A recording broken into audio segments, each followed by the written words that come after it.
But the one true concern that many parents never address came to fruition for us. Yeah. Who takes care of your child when you We have COVID or yeah. both parents are hospitalized? Because remember, the child is positive. None of the family's going to take them positive. What happens to the child? Yeah. Welcome to the Bradbys Show with your hosts, Matthew and Candy Bradby. If you are looking for a raw, honest, and original podcast that takes aim at popular questions from relationships, marriage, family, sex, and more, then you are at the right place. If you are a couple with a question, Matthew and Candy have an answer. And now, let's join our hosts for today's exciting show.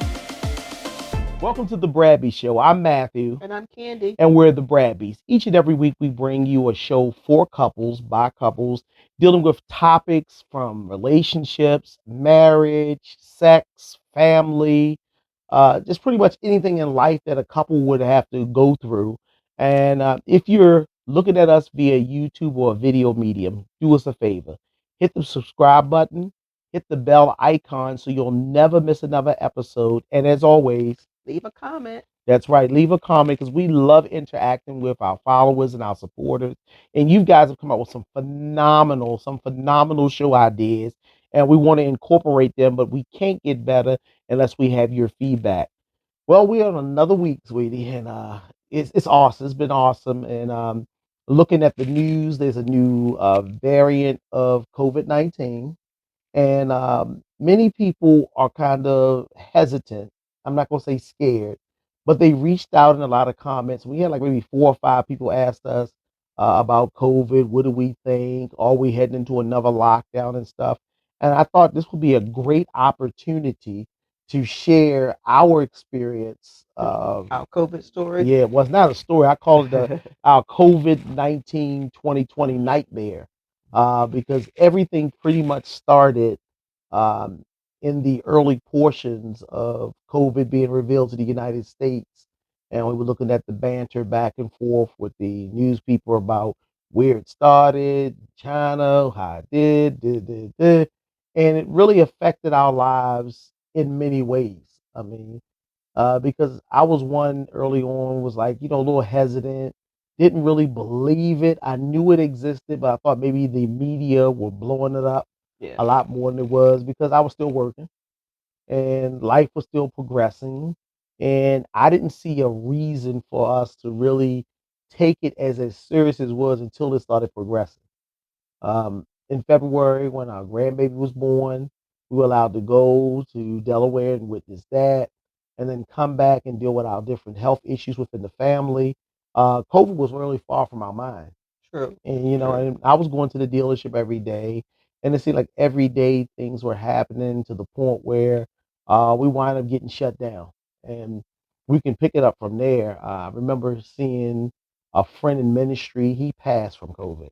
And then a friend from high school, he had it, and he was a blessing. I'm glad to see him recover. Will's good to have he recovered, but he gave us, him and his family were blessing us by giving us some social media news Yeah, on he what's going on. posted it. Yeah, He posted his journey right. with COVID. And when he was in the hospital and he caught it, traveling, um, that was really crazy. That was a crazy time because it impacted me because I was in the auto profession.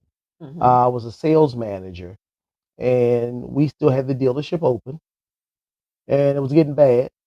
And I don't understand to this day. Nobody can really explain to me Why you how. guys were Yeah, essential. we were considered essential employees, and the breakdown was people still needed their cars fixed, and Well, I keep the understand that. service department open. The sales department didn't have to be open at that time. Right, and it wasn't like we were selling cars like that because by right, the place was locked down. Everybody was Yeah. locked down. They were sheltered in, and we were open, and we were telling people to come to the dealership. So we would call them up, tell them we got these sales, and I think we were the driving force to get people out.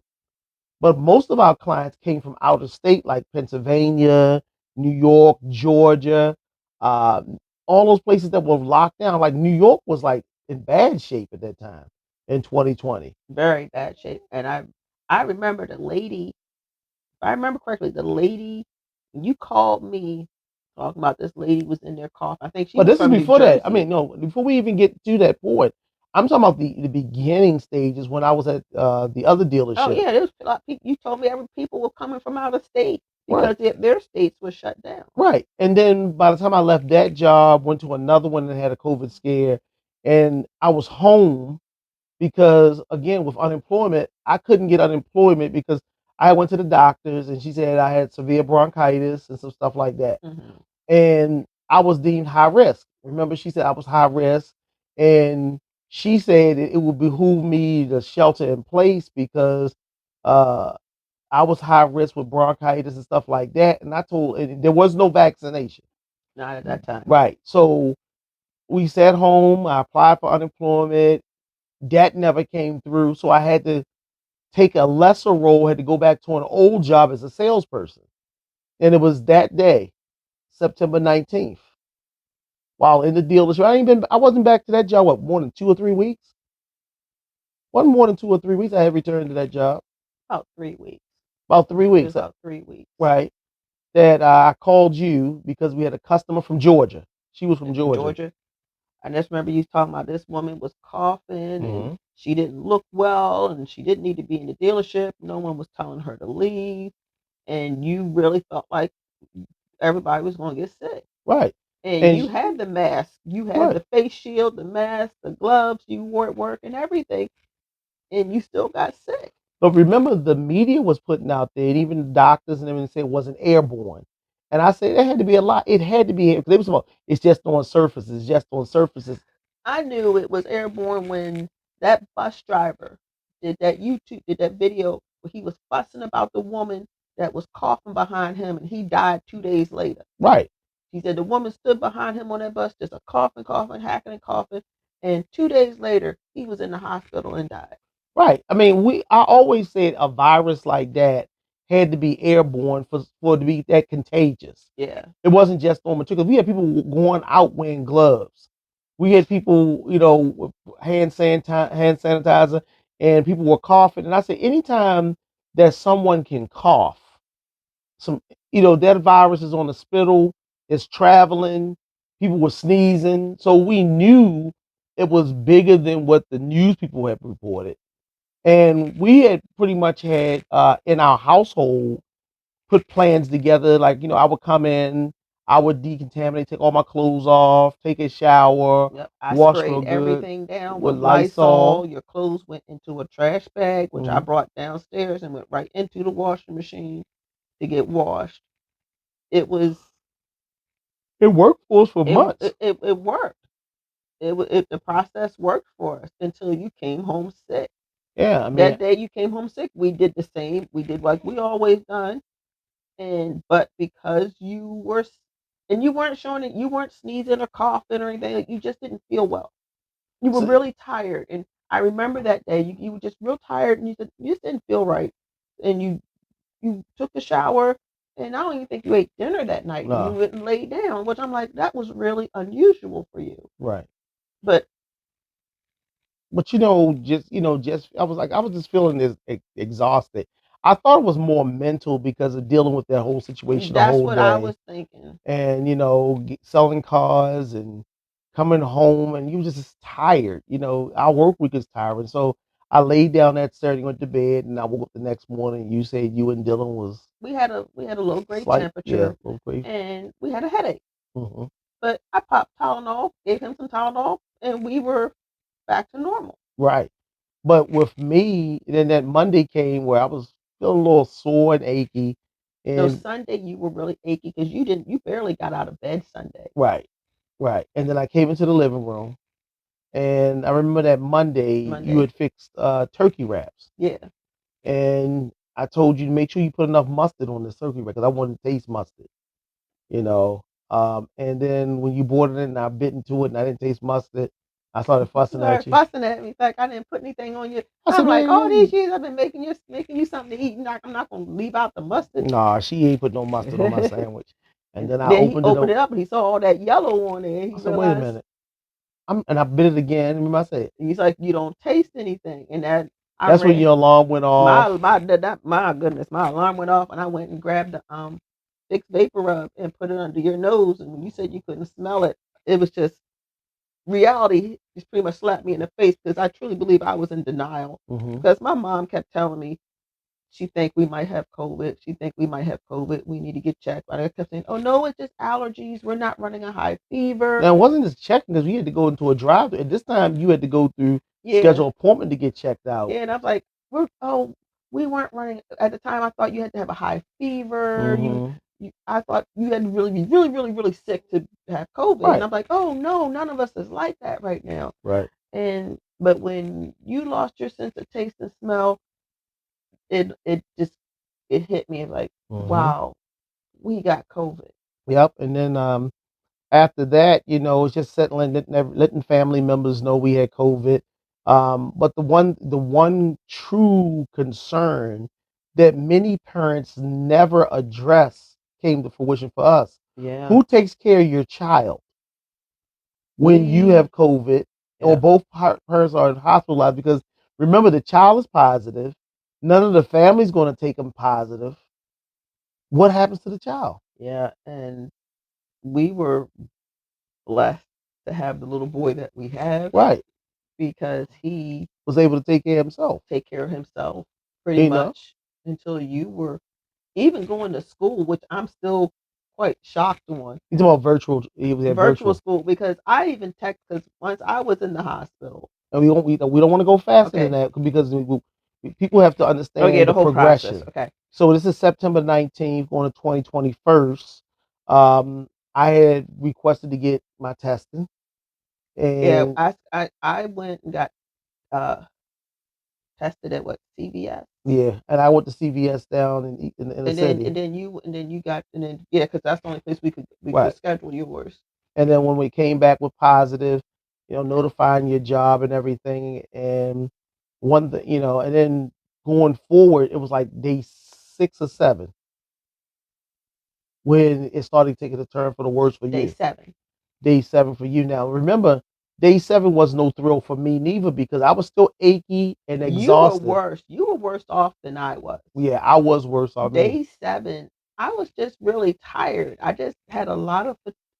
By that time, I was just tired. Mm-hmm. I had my headache had stopped, Mm-hmm. and I just had fatigue. Right. And I thought I just kept eating healthy, moving, because on the news, drinking my teas. I had my turmeric tea and all that stuff. Mm-hmm.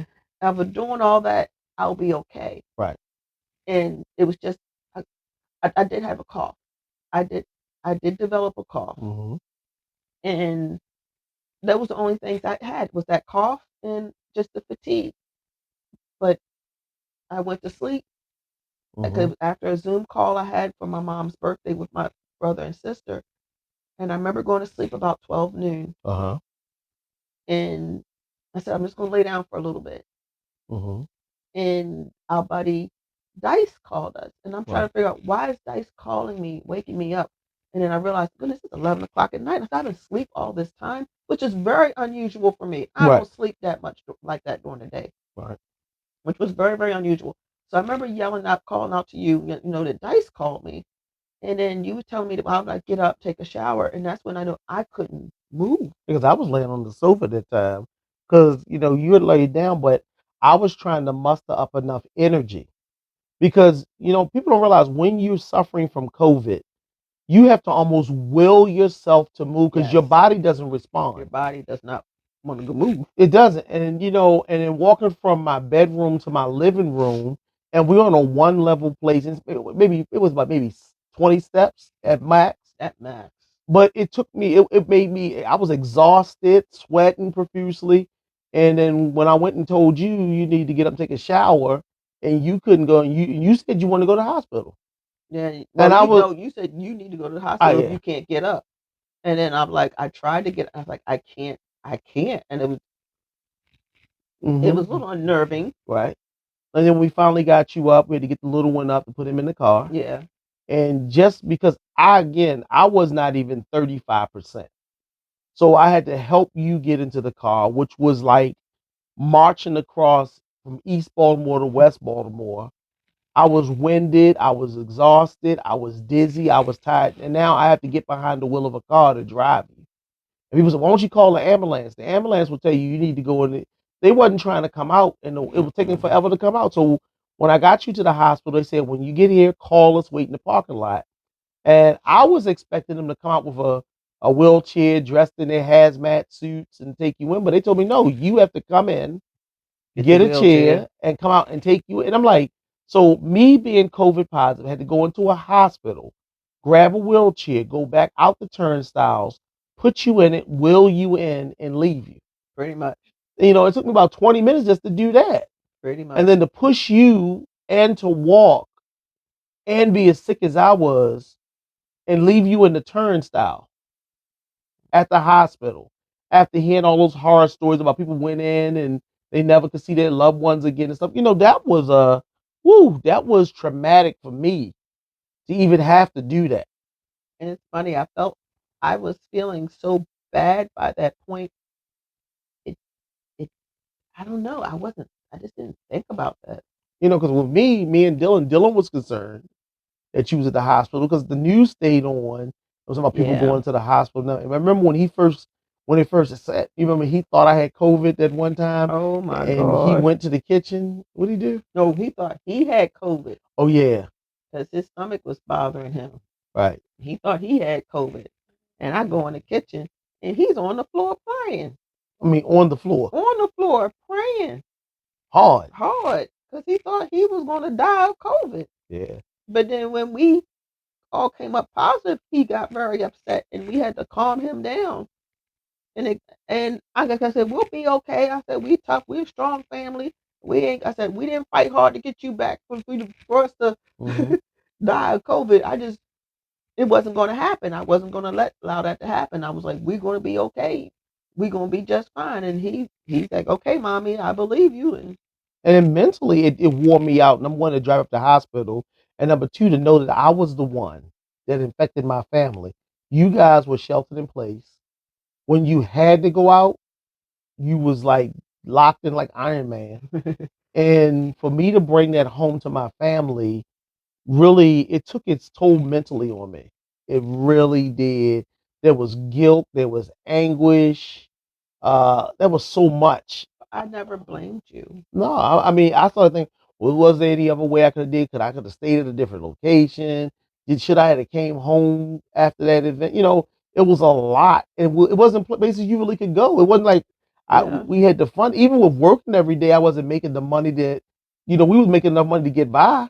Yeah, I just because remember I had moved from being a sales manager back to a salesperson. I just see it. It was just an unfortunate thing that happened, but blessings came out of it also. But you in the hospital now. Tell people who are listening your experience for the next 2 minutes in the hospital after the dropping off. Once you dropped me off, I was I remember someone kind of pushing me into like the COVID side of the waiting room.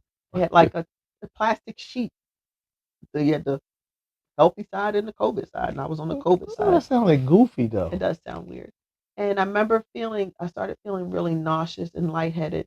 I felt like I was going to pass out, and I just wanted to lay down. Right. All I wanted to do was just lay down. So I saw the bench, and I remember just laying on this bench, and it was cold, and it felt good to me at the time because the coldness against my body felt really good, and I'm just like, okay, I can just lay here until someone come get me. Right.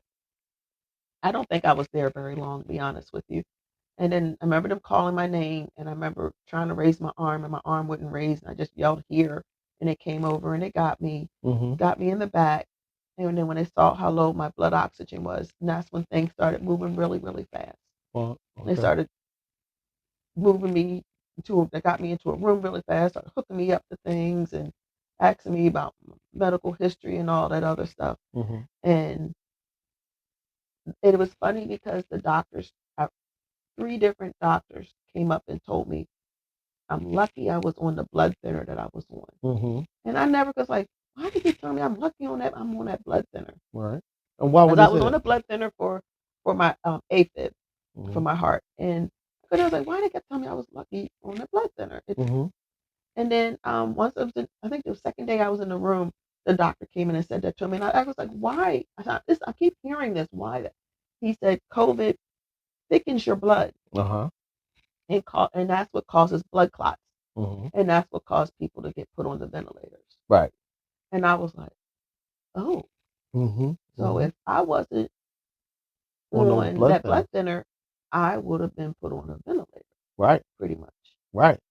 That is scary. Very. I mean, again, you know, That is really, really scary when I look back on that because at the time I didn't understand what was happening, why they kept saying that. mm-hmm.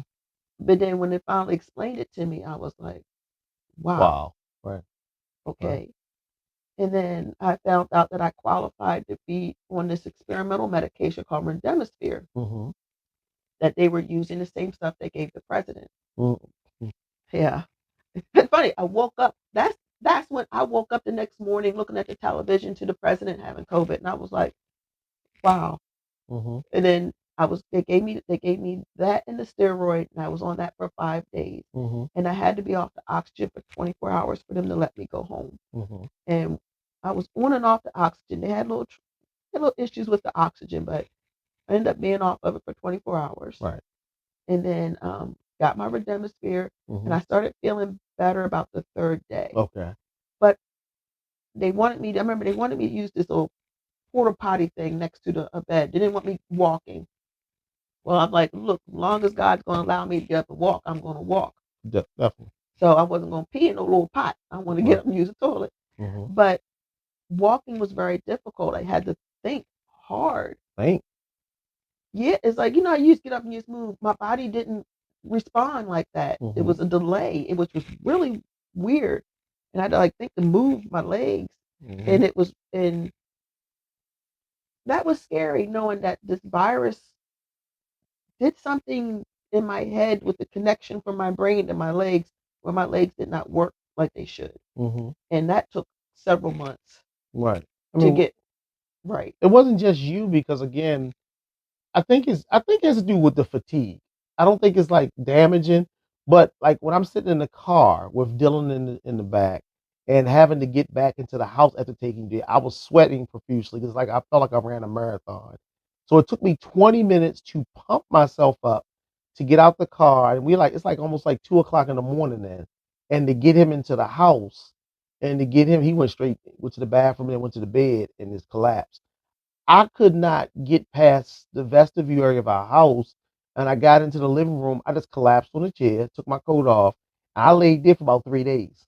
Yeah, And I I remember remember, you telling me that. And I remember I had my phone with me and I right, remember sending Dylan's teacher an email saying that Dylan might not be in class because our family's sick with COVID. And then come to find out that little boy went to class every day, every day on time. on time, did his work. She wouldn't have known that we had COVID if it wasn't for me sending her that email. And then with him, I mean, I remember in the mornings he would get up and check on me and told me I needed to drink something and would sit on my feet on the sofa. Then he would go in there, and I remember him going to the room, and then I would just go out. And I would wake up again. And he would ask me, "Do I want something to drink or something?" So I said, "Yeah." And he was up there sitting at the bottom of my feet. And then I woke up again. It was like 9, 10 o'clock, and he was already in the bed. I remember every now and then it was like a foggy that you would call, or we would have a discussion. I would talk to you both with my eyes closed with speaker on speakerphone because I didn't have the energy to hold the phone. Yeah. And I remember, through the course of your stay there, family was Oh, bringing our over. village was wonderful. And that's the only way we made it, y'all, because I didn't get unemployment while I was there. Was out sick on COVID. I mean, he did give me my last check, and then I applied for unemployment a little bit later because I found out we were diagnosed as being long haulers, Yeah. which meant, for those who don't know, long haulers were people who had still going through symptoms and rebuilding or rehabbing from COVID because it damaged lungs. It did a lot My of heart. damage. Her heart. It did a lot to us where it blew my mind because I've never ever been that sick in my life. Goodness, the fatigue took us months for us to recover from that. Just And the fatigue alone. I remember when I brought you home, or before I brought you home, I called myself trying to get a little bit of exercise. I would leave out the house and walk to the mailbox at the end of the driveway. And I remember one day I was walking and then I was in a pile of leaves, and I would look at the tops of trees, and I didn't realize that I would pass out because of lack of oxygen, and I was laid out in the driveway, and I would open up my eyes, hear the birds and stuff, and look up in the sky and see the clouds. And that happened on more than one occasion, me trying to get the mail and stuff. So I stopped trying to get the mail. I let Dylan get that on the way back in the house. But it scared me to the point where I could not go to the mailbox. I was that weak. Walking to the bathroom was exhausting. Yeah. And then when I was just trying to build myself up, I thought after 2 weeks I should have been better, but I couldn't. And then there's no money coming in the house. Family and friends, man. And shout out to my frat brothers. Yes. They would drop off water, and like Brother Thomas made sure that I had water, and We the had church so much members. toilet paper and paper towels and disinfectant. That people would just drop off on our Water. porch. People would just drop them off on our porch, then notify us that they dropped them off, and we were allowed to go grab the stuff and drag it And in my the house. mom and aunt made meals. Yeah. Even our landlord sent pizza over Right. for Dylan. For Dylan, because he was the only one eating at the time. Yeah. You know, and that's the only way. And my heart goes out to those families who did not have a that village. help. Yeah. That. You know, and then let's jump a little bit further. You're home, I'm home, we're recuperating. You on a heart monitor for the most part. They want to monitor your heart. My heart, I was having really bad heart. I couldn't move without my heart racing really, really, really fast. Right. And with me having AFib already, that kind of alarmed my cardiologist. So I couldn't do anything. I pretty much had to sit still because just getting up and walking to the car or leaving out my house going to the car, my heart starts racing really fast. So they said it was from COVID. I've never had anything that had me down pretty much 6 months. 6 months where I was like willing myself doing push-ups, trying to do that. I remember one time I fell and hit my face on the floor trying to do push-ups. It was like it was the worst thing in the world. It felt like that life was so much out of control, and I couldn't take care of the basics like my kids and stuff. Yeah. No money coming in. You have to pay your landlord, and then you just listening to the news. It was very, very scary. It was very, very scary to the point. Scary. And then when we started feeling better, the bills started coming in and stuff. The job started calling. My doctor wouldn't release me because she was like, if I had known that you were passing out in the driveway, I would have admitted you to the hospital. But then who takes care of Dylan? That's the scary part. Right. Who takes care of him? And we did, put in consideration that he was good. Yeah. Yeah, he was doing well. He got better. Well, come to find out he had issues though. Right. Because his lung capacity when he went to go for football. Right. His doctor said because he had COVID, even though he never really tested positive, but because both of us were sick and he had symptoms, he was considered positive. Right. For COVID. And he had to get his heart checked out and had to get his lungs checked out. Because kids have been known to have heart damage, the myocarditis. Right.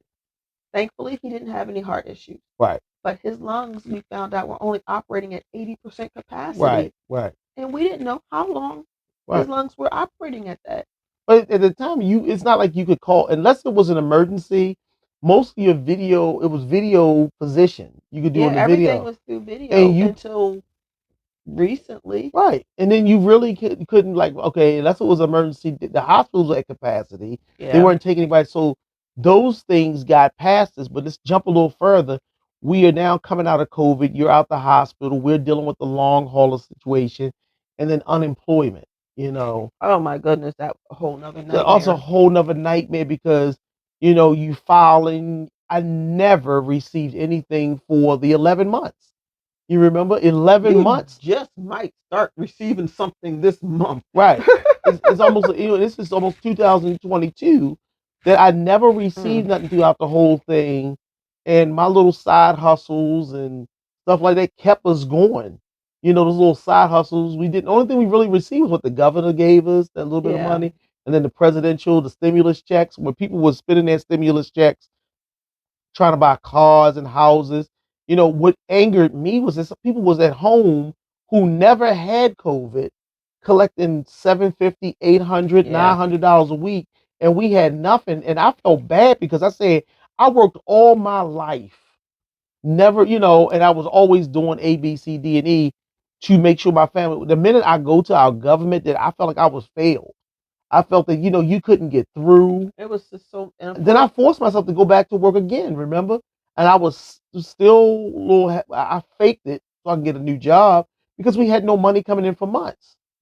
And then I'm working on those jobs and they not paying. They paid crappy yeah. and took advantages, and then some businesses went out of business without paying us. Oh my gosh, yeah. And then it was so horrible. But out of everything as a family, we grew in the knowledge that we had, the knowledge that we got, the focus that we had. It had to be God to get us through that whole situation, and to see where we are today from that, because it was, I mean, and a lot of people now who are listening to this or watching this show, the new variant is out there and it's real. And I'm not trying this to be a fear monger, but I believe society, after we feel the danger is over, we go back to our nasty norms. Yeah. I call them our nasty norms. And people have been traveling and doing all this stuff, and they don't have any reserve to understand that your actions can take a toll on your family. And I remember those stories that, like, people said they went out to travel, like the kids went to college and they went out to Miami Beach and all that, and they brought it home, and relatives that's what's died. happening now because this variant is even more contagious Right, than anything else. right, The only thing about it is that this variant might be a little milder. They're still learning. right. They're still learning. But more and more people catching it. I mean, Unfortunately, our son ended up catching it. yeah, but He's home. He doesn't live with us. Our older son, but he doesn't live with us. But he is sick with it right now. But I think that's And we went to the nasty norms. People are not wearing yeah, their face masks like you. You traveling out of state. You don't do your taking no those one does their precautions. homework when they travel. The first thing I did was like, what is the COVID like when we going here? What is COVID like here? People, oh, I'm doing it, and you running around, and you're not wearing your mask like you should around strangers. You're not sanitizing properly. You think it's over, and that's why I think it's this variants are popping up because we go back to the norm. Trans what you call it?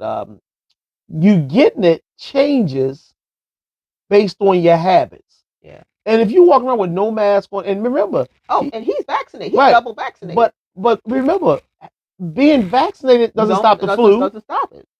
It doesn't stop it. It just lessens the symptoms. And we still have people out there who haven't been vaccinated. They think it's BS. They think the government is doing this and this. And I told you a long time ago, because we take care of our elderly parents, I didn't want the vaccination, but I had to take it to protect them. And then I had an old classmate say, well, what if you take it and it kill you? Well, then guess what? I'm going to die anyway. You know what convinced me to take it? What? Because I was still having issues with COVID, a lot of symptoms, issues with my heart, the fatigue, the brain fog. I still had a lot of issues, and there were a lot of people saying that once they got vaccinated, their symptoms went away. And I was willing to. I remember both of us was a little cautious about the vaccine. Right. But once and I was like, okay, as soon as I was available to get it, I wanted it. Right. So once I was able to get it, about within 2 weeks, a lot of my long hauler symptoms have gone away. Right. And I was like, wow, I know it doesn't work for everybody, but it worked for me. It worked for me too. But it's like, but that's what makes this virus so scary. I think it's ignorance in the public. I think the virus is always going to be with us. It's like the flu now. Yeah. But we control the horizontal and the vertical curve by our actions. Notice when this new variant came, our habits. We were vacationing, we were flying, we were doing everything we wanted to do, no masks. People were vaccinated and not vaccinated and all this other stuff like that. And I don't get into that because to each his own. Yeah. If a person doesn't want the medicine and they don't want to take the medicine, you have a right. But it's when you get sick, it's on you. But now that this new variant is out, and I'm seeing what society is saying now, that within a few years there's going to be vaccine resistant strains coming. We have to be on our P's and Q's as far as our health and our habits. We don't need to change our habits just because we feel comfortable. You know, even in public settings, I got my mask on. Or feel uncomfortable. Mm-hmm. Well, it feels Because uncomfortable. because the whole mask thing, I never really understood, because they like, oh, the government telling us what to do and everything. Well, the government, if people remember, I guess people our age remember, we didn't wear seatbelts when we were little. Right. Seatbelts wasn't a law when we were young children. I remember being 5 years old, sitting in the front seat of my car without a seatbelt. I remember too. Riding with my father. I remember when they just had lap belts on the front. The seatbelts were help save people's lives, and it was mandatory. It was law to wear a seatbelt. Remember, in the back seat there was only the waist belt, and in the front seat it was waist belt. Then they changed it to the harness, and now in the back seat they had the pullover. Then we progressed to car seats for kids. I remember when the car seat could be in the front seat. Right. There was no parameters, but everything progresses for safety. They realized it was better off for your safety to do it this way, and it became a law. And a lot of people are like, oh, I don't like wearing a seatbelt. Seatbelt uncomfortable. Seatbelt save lives. Right. Well, obviously the mask does something. Right, because it really, the mask keeps whatever you got to you. To you. And when we don't do that, people sneezing, touching stuff. We don't. I mean, look at the average American today. They're not washing their hands like they're supposed to. We went to the movies this weekend, and we saw Spider-Man. And I had my mask on and stuff. But I go in the bathroom, I watch people go to the urinal. They touch that handle on the urinal to flush it, and they walk right on out. No hand sanitizer, nothing. Then you have people that just, I don't even touch those urinal things. I like to go to the automatic one. And if I got to do it, you got to learn the proper way of doing things. I was taught when you go to that sink, if it's not an automatic sink, you grab your tissue, you wash it, you cut it on with that tissue, you wash your hands, get a clean tissue, wipe your hands and stuff off after you finish it, and use it to open the bathroom door and then toss it. Yes, that's how you do that. Right. And, even with the mask, I notice my hands are getting a little more rough looking because I've been washing them so much these days. Right. Because it's important, the social effects of being, quarantined. Let's talk about that, because we were stuck in the house with each other for months. So we like each other. Yeah, but a lot of relationships. I mean, remember receiving. I guess you really truly learn someone when you're stuck with them for a long time. I think that's a mental issue with you, because if I'm in my house is my castle. I can stay here for years and be content. You can see my video collection. Even during that time, I took on a hobby. Oh my gosh! I took on a hobby and I built the theater system in the basement. The movie theater. In the basement, because there was no movie theater, so I went on Amazon and eBay and bought a 100-inch screen. I bought the projectors. I started buying, auction sites to get media, and bought a freezer, took some desks, watched a lot of videos to do it yourself, and built a home theater, and remember that we couldn't go out when different shows came out. So we sat in our theater and watched. These chairs here, right here, where we are now. That was our little getaway. Was coming down to the our basement. Yeah. And firing up these big speakers and watching movies, popcorn popper and candy. It's a blessing. Yeah. Because I'm always thinking about the next thing, and then that spawned me to really take a look at, if I go to work and I got sick again and bring that new variant in, that could very much kill my family. So I started looking at the way I walked, I moved, and got a job working from at home. Yeah. And although they drive me crazy, have me beat my head on the desk and stuff like that. But you're home safe. But I'm home and I have a level of safety. Yeah. A level of safety. You're control. Not exposed to the public. Yeah, because in a car dealership, people come from all over, and only the bottom line is the company only cares about a profit. True. And if I die today or tomorrow, I'm replaced. And you got to learn that's the reality of life. In corporate America, you can be replaced. But let me say something, and people might get mad. COVID was a blessing and a curse, because now with them arguing about the minimum wage is not an issue no more, because now we live in a resignation society and they can't find people to work those jobs anymore. And now they had to up the wage for them. And now Before, getting a job was harder. Now it's easy. Oh yeah. So COVID brought in a new revolution in business ownership. People started doing their own side stuff because once things shut down, people took the power away from corporate America. People said, no more. I'm not going, a job is not going to make or break me. So you start seeing people come up with their little jewelry sales.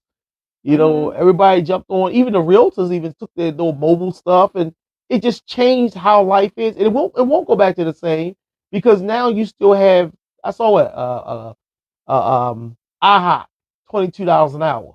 Yeah. McDonald's, $17 an hour. I saw a job offering $25 an hour working a warehouse. Yeah. I think, they got to make it worth a living wage, at least for people now. People ain't willing to put up with that stuff and take the chance of their health and getting their family sick for some $10 an hour. Right. It's just not going to happen. After having a taste of that unemployment money. Oh yeah. Because a lot of people wasn't bringing home $900 a week. Mm-mm. Working overtime. And that changed society. And we got to understand that life will never be like it was.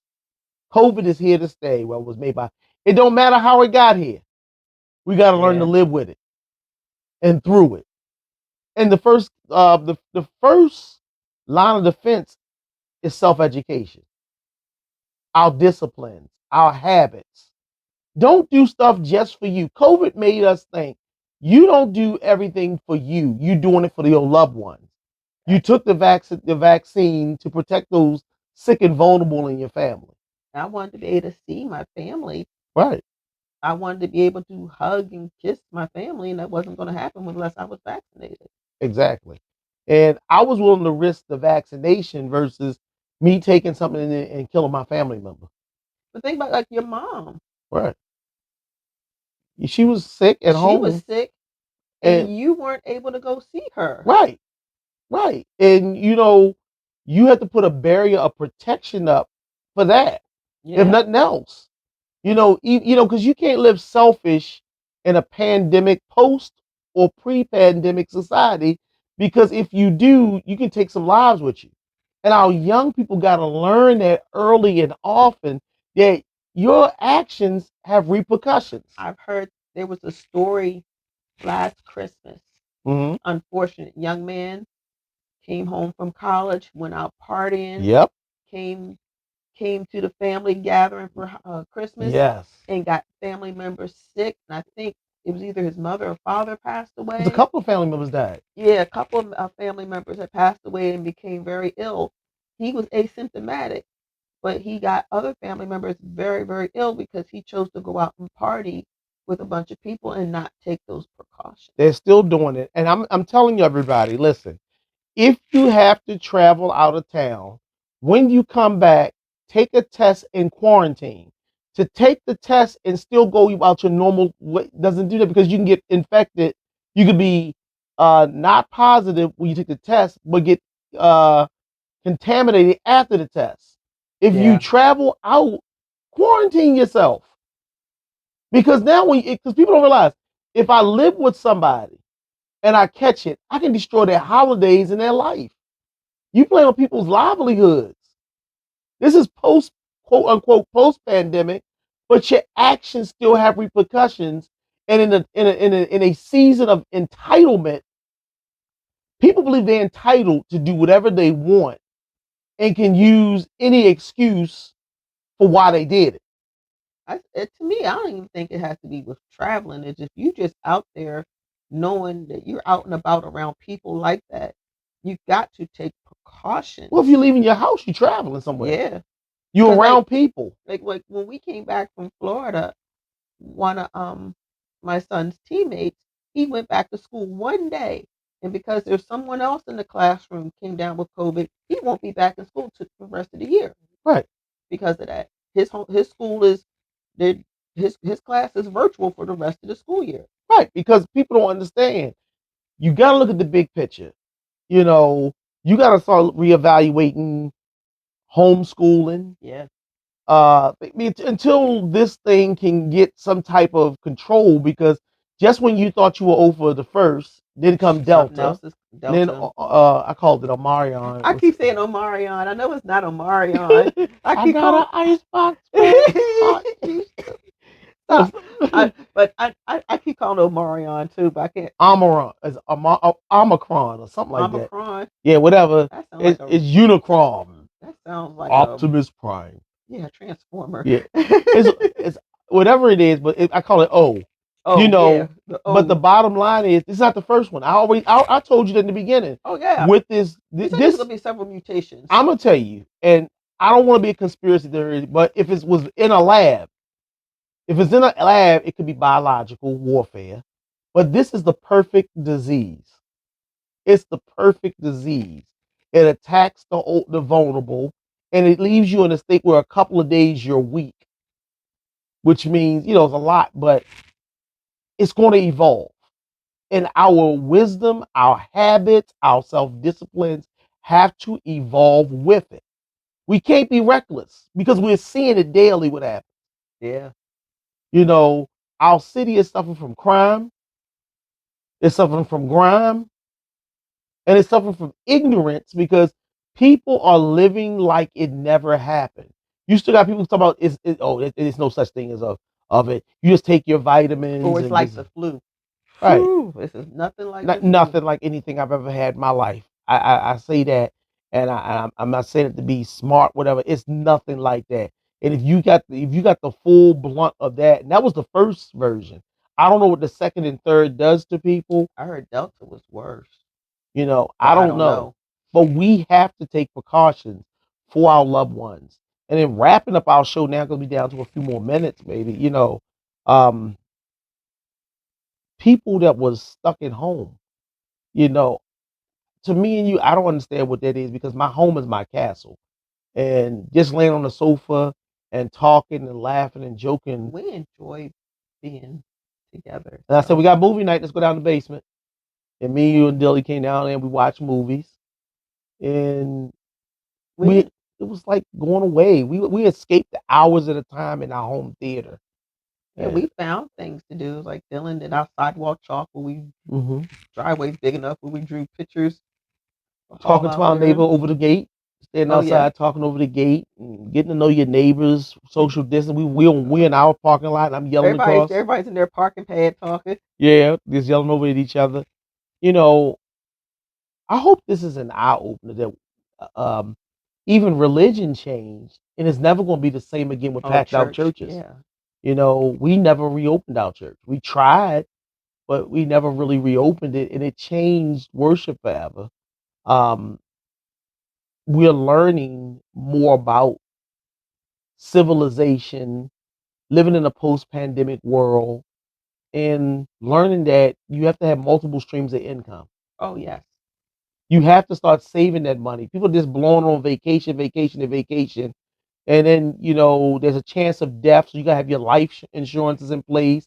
For everybody out there with a cell phone bill or paying a cable bill, for the price of Netflix, a young person can get $100,000 for life insurance. These are the things we need to talk about. Having life insurance, having multiple savings accounts, having an operating account for your daily, like we have a checking account that I use for our household bills. Just being prepared. Right. And I think we're going to do a show coming up that we got to talk about the necessary accounts to have in place: your life insurances, your savings accounts, your retirement funds, stuff like that. And it don't take a lot of money to do that. If you took $100 and put 25 in each and operated on one half of your salary, a lot of the things that we fear, because this is not going to be the first time, and it's not going to be the last time that America and the world, because we've gotten closer because of the jet line. Remember when I showed you the scene in Planet of the Apes, the new version? At the end of the first Planet of the Apes, the pilot got bit by the monkey. Yeah. He got on the plane, right? Yeah. And it showed you how the disease was spreading all over. Yes. And then the pilot died, and the stewardess, and it was like all them planes landing, all them people spreading out within a matter of weeks. It decimated the earth. That's a reality. That's how this thing left China and spread all around the world in shorter time it is. And the ignorance of people allowed to spread when we didn't want to shelter in place. We didn't want to wear the mask. We didn't want to clean and wash our hands. That's when it started, really affecting us, our habits.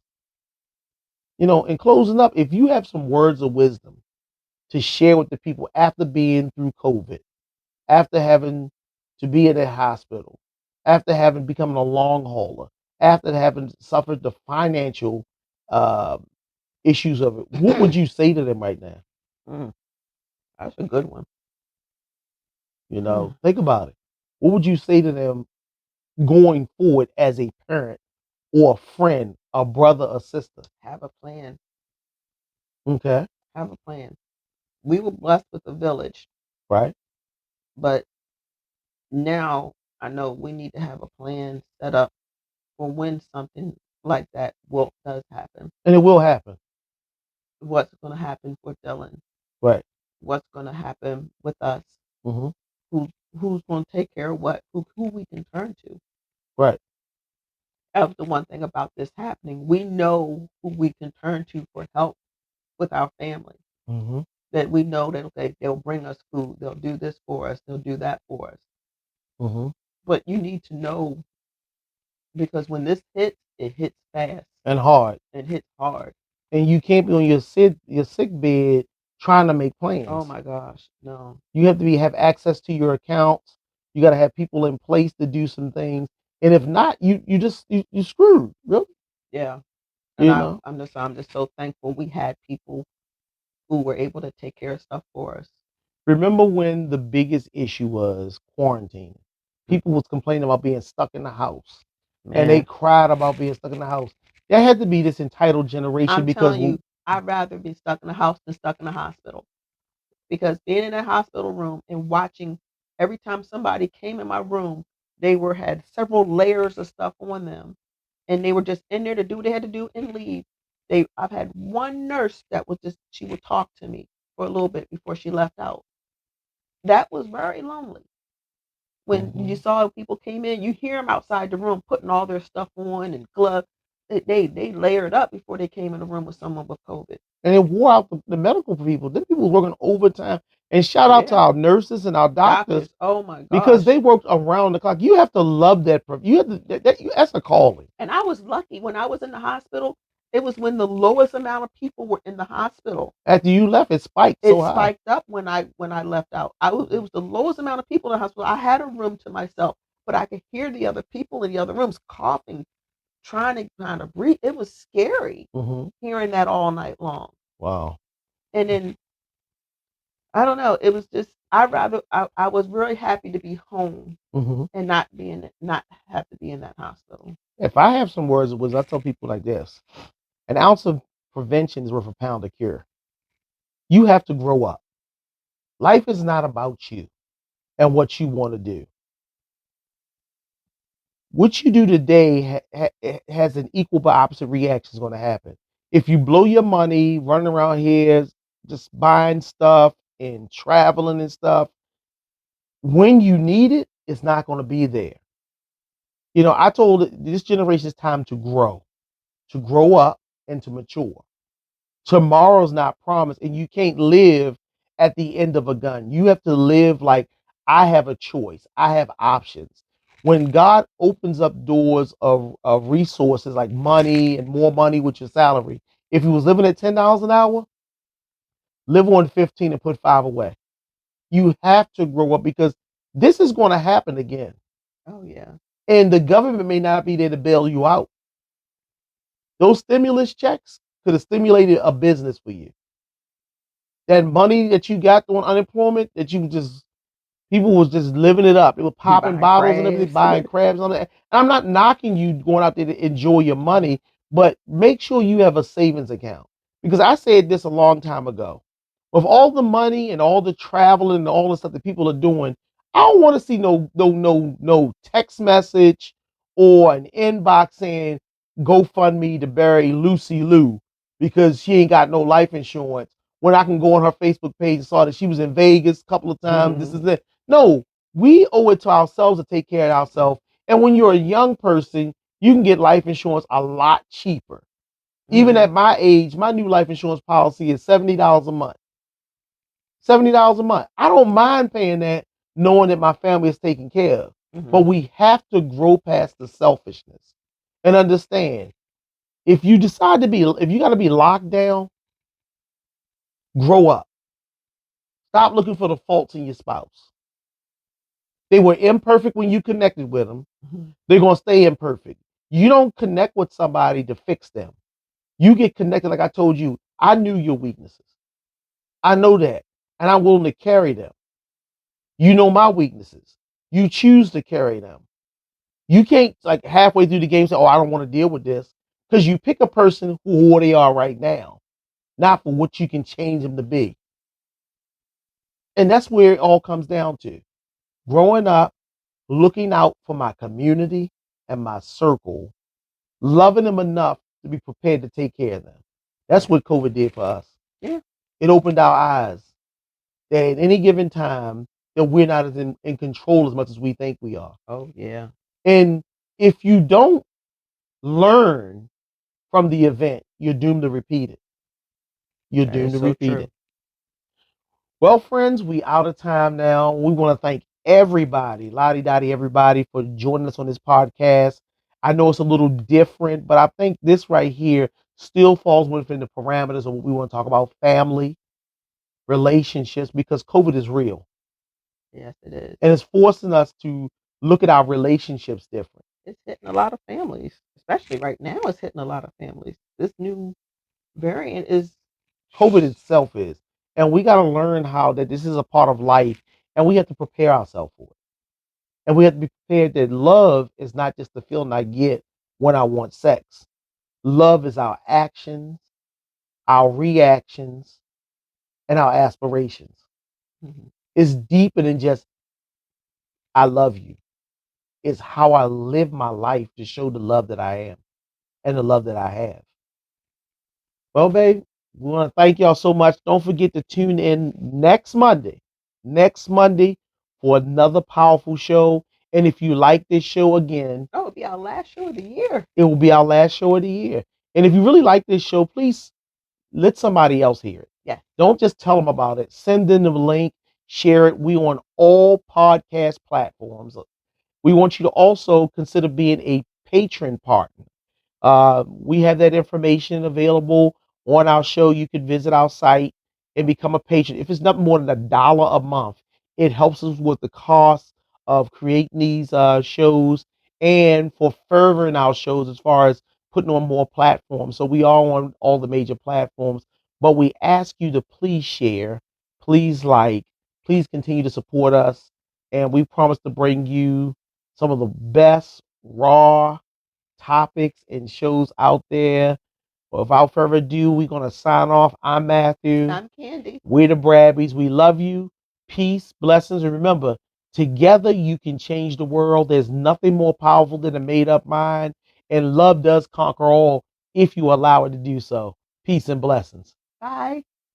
Thank you for tuning into The Bradbys Show with your hosts, Matthew and Candy Bradby. Please subscribe to this channel, click like, and share this episode. Tune in every Monday on your favorite podcast platform for new episodes. If you liked this show, please consider becoming a partner today. Visit www.thebradbys.com for more information. Do you have a question or great show topic? Join us on your favorite social media platforms: Facebook, Instagram, Twitter, YouTube, and LinkedIn today at The Bradbys. And as we sign off, please remember there is nothing more powerful than a made-up mind. A successful relationship is a choice. Goodbye for now.